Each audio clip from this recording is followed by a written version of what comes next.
Trump का 50% टारिफ्र बड़ प्रभाव ओडिशार सी फुड रप्तानी उपरे पड़ी। चिंगुड़ी चाष भी सांघातिक भाव प्रभावित हेब। अमेरिका को चिंगुड़ी रप्तानी पूरा बंद हो एबे टारिफ प्रभाव पड़ सारा। विगत 15 दिन हेब अमेरिका को आउ किछि रप्तानी हेउना। ओडिशारु वर्षकु प्राय 5000 कोटी सी फुड रप्तानी होता है।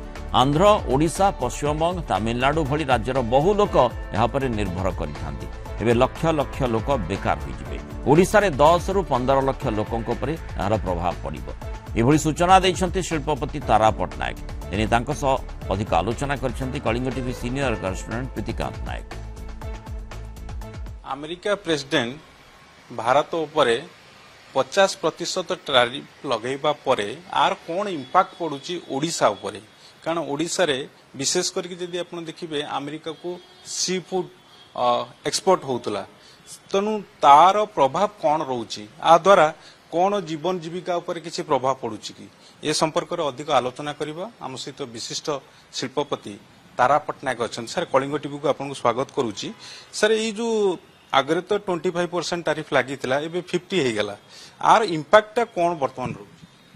मु आगुरु कहितली एटा 50% नुह आम या उपरे आहुरी CVD anti dumping duty total जदि आम मिसई दबा एटा होजी ऑलमोस्ट 60% ड्यूटी। 60% ड्यूटी 10% आम आगुरु दौथुलु। आपन जानिबा दरकार इंडिया रु जो सी फूड एक्सपोर्ट होची गोटे हला कल्चर्ड गोटे हला कैप्चर।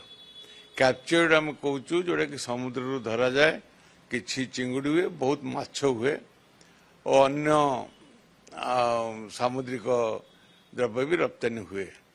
यार जो इम्पैक्ट आसीबो जोटा कि हमर चिंगुड़ी चाष होची तापर बहुत बड़ इम्पैक्ट आसीबो।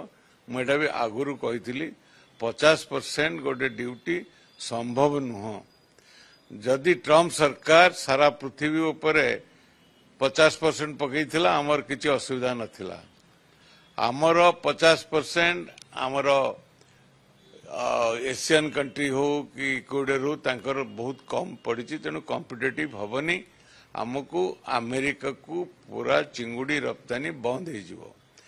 आपन जो पड़े कौन पड़ो अर्थान पड़ी सारिलाणी। विगत 15 दिन उपरे हब कौन सी मटेरियल कौन सी शिपमेंट अमेरिका को जाऊनी।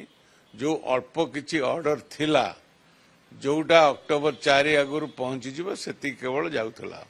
तार भी भविष्य कौन हम आम भी जानी पारनु। एटा बहुत बड़ गोटे इम्पैक्ट आसीबो। एई चाषरे प्राय भारत वर्ष रे बहुत लोक या ऊपर डिपेंडेंट करती। विशेष करी आंध्र प्रदेश, ओडिशा, बेंगल, तमिलनाडु, केरला, महाराष्ट्र ए सब स्टेट रे बहुत इम्पैक्ट आसीजिवो। लक्ष लक्ष लोक बेकार हेबे। आम ओडिशा रे मोर जा एस्टिमेट 10 रु 15 लोकंकर जीविका उपरे निश्चित भाव इम्पैक्ट पड़ो। मोर सर आउ गोटे कथा मु आपन जानिया चाहूँगी वर्तमान एक्सपोर्ट होउची कि कारण जदि एक्सपोर्ट न होउची तानी इम्पैक्ट आमे कहबा पड़ी गलानी। वर्तमान एक्सपोर्ट अमेरिका को प्राय बंद हो गलानी। आपन देखंतु एई मो कंपनी मु कहूची एई मासरे मु 120 रु 130 कंटेनर मु पठाए। वर्तमान मु 25 कंटेनर मोटे पठेची। आर मास को आहुरी कमिजिवो। आमे जो कहउचंदी चाइना, रशिया, यूरोप सेमानकर एते स्ट्रेंथ नहीं जे एते मटेरियल किनी परिबे। चाइना आउ वियतनाम जहाँ किणुचंती हमर रॉ मटेरियल किणुचंती सिथिरे से प्राइस दे पारिबे नहीं। से जो प्राइस देबे आम चाषी भाई माने सेतिकिरे प्रोडक्शन करि पारिबे नहीं। तेणु एटा असंभव आम चाइना, रशिया, वियतनाम को मटेरियल दे आम चाष को बंचे रख मु भाबुची एटा असंभव। तेणु आम सरकार को बारंबार रिक्वेस्ट करचु यार आइदर इंसेंटिव दिंतु और डायलॉग रे किछि गोटे यार समाधान हो।